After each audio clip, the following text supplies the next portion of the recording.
በሸዋ ያገዛዙ መከላከያ መሐንዲሶች ከነሙሉ ትጥቃቸውና ወታደራዊ ሰነዶች ጋር ፋኖን መቀላቀላቸው ተገለጸ።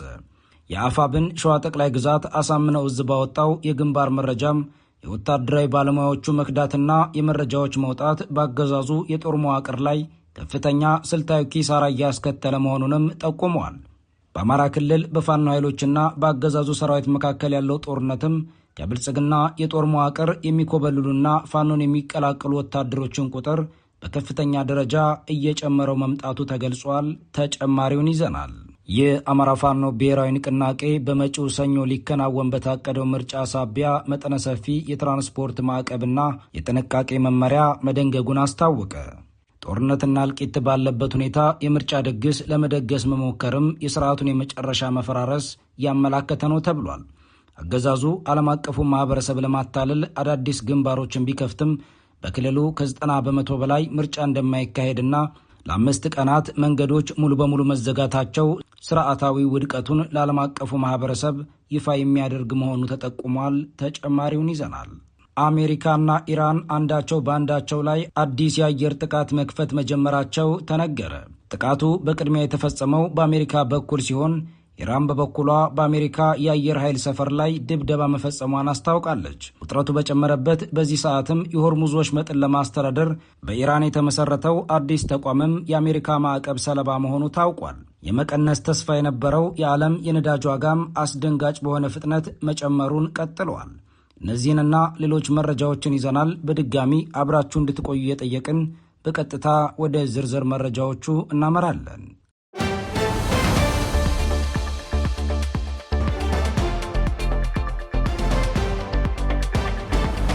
የአማራ ፋኖ ብሔራዊ ንቅናቄ በመጪው ሰኞ ሊከናወን በታቀደው ምርጫ ሳቢያ መጠነ ሰፊ የትራንስፖርት ማዕቀብና የጥንቃቄ መመሪያ መደንገጉን አስታወቀ። ጦርነትና እልቂት ባለበት ሁኔታ የምርጫ ድግስ ለመደገስ መሞከር የስርዓቱን የመጨረሻ መፈራረስም ያመላከተ ነው ተብሏል። አገዛዙ ዓለም አቀፉ ማህበረሰብ ለማታለል አዳዲስ ግንባሮችን ቢከፍትም በክልሉ ከ90 በመቶ በላይ ምርጫ እንደማይካሄድና ለ5 ቀናት መንገዶች ሙሉ በሙሉ መዘጋታቸው ስርዓታዊ ውድቀቱን ለዓለም አቀፉ ማህበረሰብ ይፋ የሚያደርግ መሆኑም ተጠቁሟል። የብልጽግናው አገዛዝ በአማራ ክልልና በሌሎች አካባቢዎች እያካሄደ ያለው መጠነ ሰፊ ጦርነትና የቁልፍ መዋቅሮቹ መፈራረስ ስርዓቱ የደረሰበትን ጥቅል ስርዓታዊ ውድቀቱን የሚያሳይ መሆኑን የፖለቲካና ወታደራዊ ተንታኞች ለጣቢያችን ገልጸዋል። ይህ የተገለጸው የአማራ ፋኖ ብሔራዊ ንቅናቄ አፋብን በመጪው ሰኞ ግንቦት 24 ቀን 2018 ዓ.ም ሊካሄድ ከታቀደው ምርጫ ጋር ተያይዞ ከአርብ ግንቦት 21 ቀን 2018 ዓ.ም ጀምሮ በሁሉም አካባቢዎች ለተከታታይ 5 ቀናት የሚቆይ የትራንስፖርት እገዳና የጥንቃቄ መመሪያ ትናንት ግንቦት 19 ቀን መውጣቱን ተከትሎ ነው። የአማራ ፋኖ ብሔራዊ ንቅናቄ አፋብን ባወጣው አስቸኳይ ስልታዊ መመሪያ መሰረትም በክልሉ የሚገኙ ሁሉም ዋና ዋና መንገዶችና የትራንስፖርት መስመሮች ሙሉ በሙሉ ዝግ ይሆናሉ ተብሏል።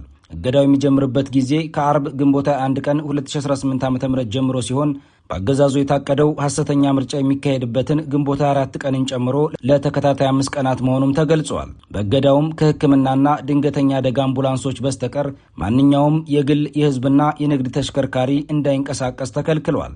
አፋብን በመግለጫው ህዝቡ በእነዚህ ቀናት ውስጥ መደበኛ የዕለት ተዕለት እንቅስቃሴውን በመገደብ በቤቱ እንዲቆይና አስፈላጊውን ጥንቃቄ ሁሉ እንዲያደርግ በጥብቅ አሳስቧል። ጉዳዩን የሚከታተሉ የፖለቲካ ተንታኞች በበኩላቸው ለአስራት እንደገለጹት አገዛዙ በአማራ ክልል ከ90% በላይ በሚሆኑ አካባቢዎች ላይ ፍጹም ቁጥጥር የሌለው በመሆኑ በእነዚህ ቀጠናዎች ውስጥ ምርጫ ማካሄድ በተግባር የማይቻል ሆኖበታል ይላሉ።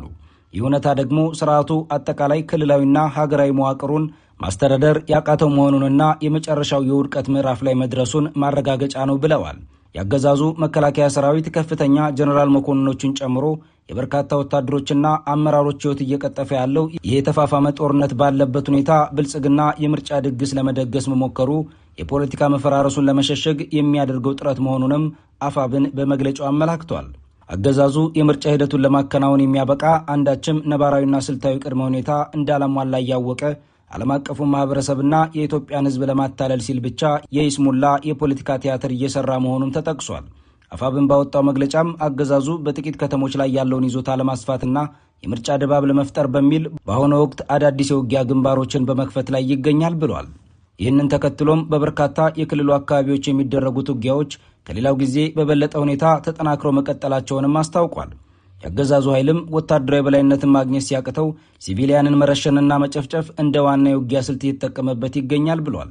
ከዚህም ባሻገር ባገኘው አጋጣሚ ሁሉ ጅምላ ጨራሽ መሳሪያዎችን በየቀበሌውና በየከተማው በዘፈቀደ በማስወንጨፍ በንጹሐን ህዝባችን ላይ ከፍተኛ ሰብአዊና ቁሳዊ ጉዳት እያደረሰ በመሆኑ የህዝባችንን ደህንነት አስቀድሞ ለመጠበቅ ሲባል ይህ የትራንስፖርት ማዕቀብና የቤት ውስጥ መቆየት መመሪያ መተላለፍ አስገዳጅ ሆኗል ሲል አስታውቋል። በአማራ ፋኖ ብሔራዊ ንቅናቄ አፋብን የተጣለው የ5 ቀናት ሙሉ የትራንስፖርት እገዳም በአገዛዙ በኩል ሊደረግ የታሰበውን የምርጫ ቅስቀሳና የሎጂስቲክስ ምሪት ሙሉ በሙሉ ዋጋ ቢስ እንደሚያደርገው ተገምቷል። በክልሉ ከ90 በመቶ በላይ የሚሆነው ግዛት ውስጥ ምርጫው ሙሉ በሙሉ የሚስተጓጉልበት እድል መኖሩም አገዛዙ በህዝብ ዘንድ ያለውን ተቀባይነት ማጣቱን ብቻ ሳይሆን ወታደራዊ መዋቅሩ የሲቪል አስተዳደሩን የመጠበቅ አቅም እንደሌለው ለዓለም አቀፉ ማህበረሰብ ይፋዊ ማረጋገጫ የሚሰጥበት ክስተት እንደሚሆን ይጠበቃል።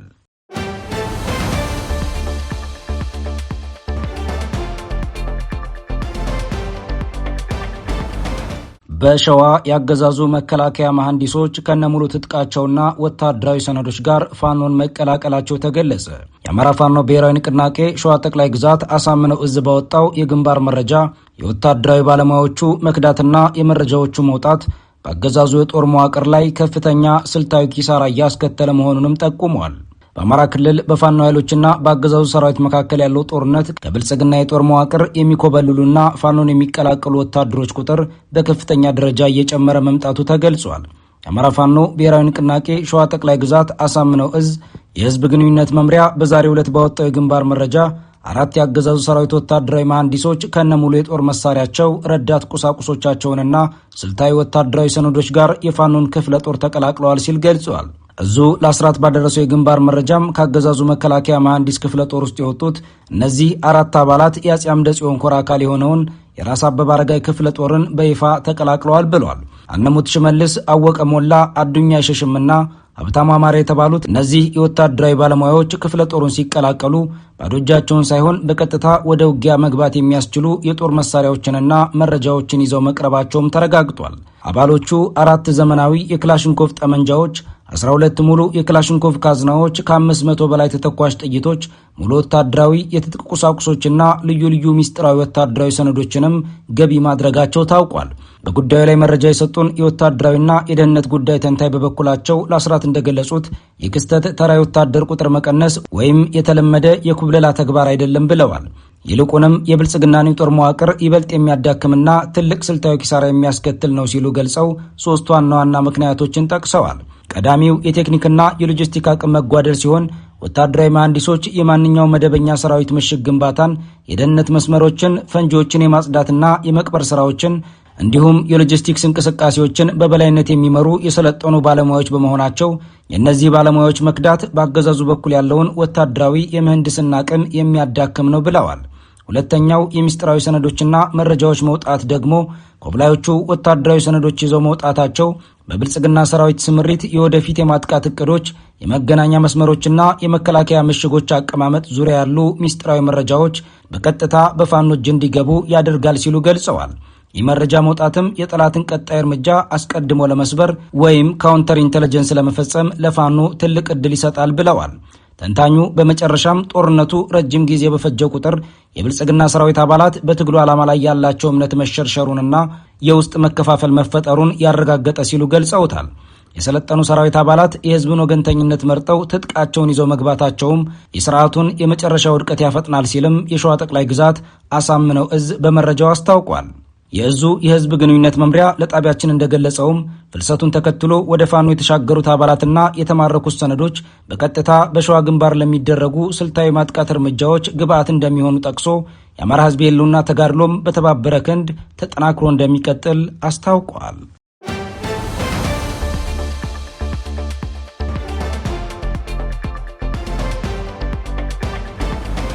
አሜሪካና ኢራን አንዳቸው በአንዳቸው ላይ አዲስ የአየር ጥቃት መክፈት መጀመራቸው ተነገረ። ጥቃቱ በቅድሚያ የተፈጸመው በአሜሪካ በኩል ሲሆን ኢራን በበኩሏ በአሜሪካ የአየር ኃይል ሰፈር ላይ ድብደባ መፈጸሟን አስታውቃለች። ውጥረቱ በጨመረበት በዚህ ሰዓትም የሆርሙዝ ወሽመጥን ለማስተዳደር በኢራን የተመሰረተው አዲስ ተቋምም የአሜሪካ ማዕቀብ ሰለባ መሆኑ ታውቋል። የመቀነስ ተስፋ የነበረው የዓለም የነዳጅ ዋጋም አስደንጋጭ በሆነ ፍጥነት መጨመሩን ቀጥሏል። ተጨማሪው እንደሚከተለው ይቀርባል። በፓኪስታን አሸማጋይነት የቀጠለው የሰላም ድርድር ከባድ እንቅፋት ገጥሞታል። ሰሞኑን ሁለቱ ወገኖች ወደ ሰላም ስምምነት ማምጣት እንደሚቻል ተስፋ የተደረገ ቢሆንም በሁለቱም ወገኖች በኩል ድብደባ መፈጸም ጀምሯል። አሜሪካ የፈጸመችውን ጥቃት ተከትሎ የኢራን እስላማዊ አብዮታዊ ዘብ ወሰድኩት ባለው የአጸፋ እርምጃ የአሜሪካ አየር ኃይል ሰፈርን መምታቱን አስታውቋል። አሜሪካ ሌሊት ላይ በኢራን የወደብ ከተማ ባንዳር አባስ ውስጥ በሚገኝ የአውሮፕላን ማረፊያ አቅራቢያ ለአየርና ለባህር ኃይሏ ስጋት እንደሆኑ የገለጸቻቸውን ወታደራዊ ማዕከላትን በአየር ድብደባ መምታቷን አስታውቃለች። የኢራን አብዮታዊ ዘብ ጥቃቱ ምንም ጉዳት እንዳላደረሰ በመጥቀስ በምላሹ የአሜሪካ የወረራ ጥቃት መነሻ ነው ባለው የአየር ኃይል ሰፈር ላይ ጥቃት መፈጸሙን የኢራን ዜና ወኪል ታስሚን ይዞት በወጣው መግለጫ ይፋ አድርገዋል። ይህ ጥቃት የተፈጸመበት ወታደራዊ ማዕከል ግን የት እንደሚገኝ በትክክል አልተገለጸም። የአብዮታዊ ዘቡ ጨምሮ የጠባጫሪነት ጥቃቶች አጸፋ እንደሚሰጣቸው በማመልከት ጥቃቶች የሚቀጥሉ ከሆነ የበለጠ ከባድ ምላሽ እንደሚኖር አስጠንቅቀዋል። ከአብዮታዊ ዘቡ ጋር ቅርብ የሆነው ታስሚን የዜና ወኪል ምንጮችን ጠቅሶ እንደዘገበው አሜሪካ ሌሊት ላይ የፈጸመችው ጥቃት ምንም ነገር በሌለበት ቦታ ላይ መሆኑንና ፍንዳታውም የተሰማው ከዚያ ጋር የተያያዘ እንደሆነ ገልጿል።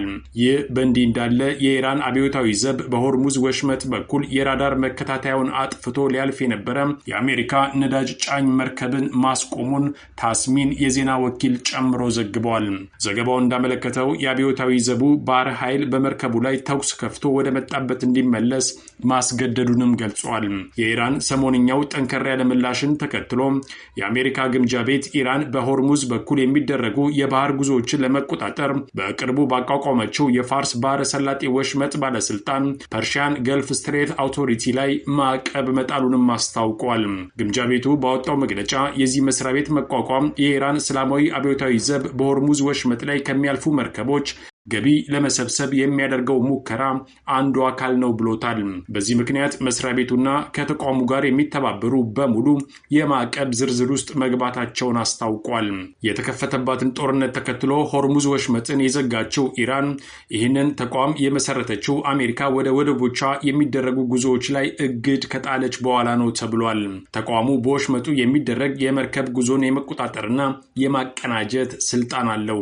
ባለስልጣን መስሪያ ቤቱ ከዚህ ቀደም በትዊተር ገጹ ባወጣው ካርታ በሆርሙዝ ወሽመጥ የሚገኝ የክትትል ዞንንም አሳይቷል።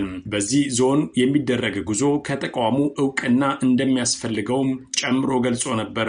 በዚህ የወሽመጡ ክፍል በኩል ማለፍ የሚፈልጉ መርከቦች ከፋርስ ባህረ ሰላጤ ወሽመጥ ባለስልጣን ፈቃድ ማግኘት እንዳለባቸውም አሳስበዋል። ባለፉት ቀናትም በዚህ የውሃ ክፍል የሚያልፉ መርከቦች በኢራን ኃይሎች ታጅበው እንዲጓዙ ወይም እንዲቆሙ እንደተደረገው ዘገባዎች አመልክተዋል። በሁለቱ ወገኖች ቀውስ ምክንያት እየዋዠቀ የሚገኘው የዓለም የነዳጅ ዋጋም አሁንም በመጨመር ላይ እንደሚገኝ ታውቋል። አሜሪካና ኢራን አንዳቸው በሌላኛው ላይ ጥቃት መፈጸማቸው ተኩስ አቁሙ ሊቋረጥ ይችላል የሚል ስጋት በመፍጠሩ የነዳጅ ዋጋ በድጋሚ ጨምሯል። በዛሬው ዕለት 3 ወር የሞላውን ጦርነት ሙሉ ለሙሉ ለመቋጨት የሚያስችል ስምምነት ላይ በአጭር ጊዜ ውስጥ ይደረሳል የሚል ተስፋ መፈጠሩን ተከትሎ ረቡዕ ዕለት የነዳጅ ቅናሽ አሳይቶ ነበር። የዛሬው ጭማሪ ትላንት የታየውን ቅናሽ ወደ ቦታው የመለሰ ሆኗል ተብሏል። ለዓለም አቀፍ የነዳጅ ዋጋ በጠቋሚነት የሚወሰደው የብሬንት ድፍድፍ ነዳጅ የአንድ በርሜል ዋጋ ሐሙስ ንጋት ላይ ዋጋው በ3.75 በመቶ ጨምሮ $97.83 ገብቷል። የአሜሪካው ዌስት ቴክሳስ ኢንተርሚዲየት WTI ድፍድፍ ነዳጅ ዋጋም የ4 በመቶ እድገት በማሳየት በበርሜል ወደ $92.22 አሻቅበዋል። የነዳጅ ዋጋ እንዲጨምር ምክንያት የሆነው ጥቃት የተፈጸመው ቴህራን እና ዋሽንግተን ጦርነቱን ለመቋጨት ንግግራቸውን በቀጠሉበት ወቅት ነው። የካቲት ላይ በአሜሪካና በእስራኤል ጥቃት የተከፈተባት ኢራን በምላሹ የሆርሙዝ ወሽመጥን መዝጋቷ የዓለም የኤነርጂ ገበያ እንዲቃወስ አንዱ ምክንያት ሆኗል። ከዓለም ነዳጅ እና ወደ ፈሳሽነት የተቀየረ የተፈጥሮ ጋዝ ውስጥ 20 በመቶ ገደማው የሚተላለፈው በዚሁ ወሽመጥ ነበር። ጦርነቱ ከተጀመረበት ጊዜ አንስቶ የዓለም ኢነርጂ ዋጋ መዋዠቁን ቀጥሏል። ከጦርነቱ በፊት በበርሜል $70 ሲሸጥ የነበረው ብሬንት ድፍድፍ ነዳጅ $120 የደረሰበት ጊዜም የቅርብ ጊዜ ትውስታ ሆኖ አልፏል።